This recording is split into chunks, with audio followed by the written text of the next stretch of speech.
لا أقسم بيوم القيامة ولا أقسم بالنفس اللوامة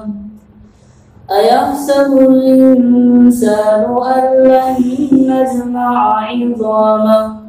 بلى قادرين على أن نسوي بنانه بل يريد الإنسان ليفجر أمامه يسأل أيان يوم القيامة فإذا برق البصر وخسف القمر وجمع الشمس والقمر يقول الإنسان يومئذ أين المفر كلا لا وزر إلى ربك يومئذ المستقر ينبأ الإنسان يومئذ بما قدم وأخر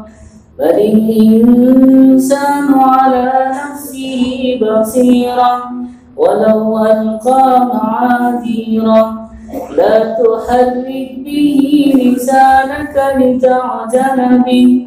إن علينا جمعه وقرآنه فإذا قرأناه فاتبع قرآنه ثم إن علينا بيانه كلا بل تحبون العاجلة وتذرون الآخرة وجوه يومئذ ناظرة إلى ربها ناظرة ووجوه يومئذ باسرة تظن أن يفعل بها فاقرة كلا إذا بلغت التراقي وقيل من راق وظن أنه الفراق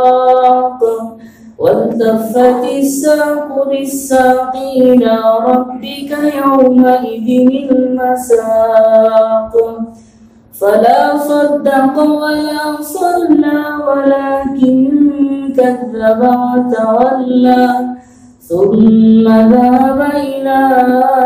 أهله يتمطى أولى لك فأولى ثم أولى لك فأولى أيحسب الإنسان أن يترك سدى ألم يكن نطفة من مني يمنى ثم كان علقة فخلق فسوى وجعل منه الزوجين الذكر والأنثى أليس ذلك بقادر على أن يحيي الموتى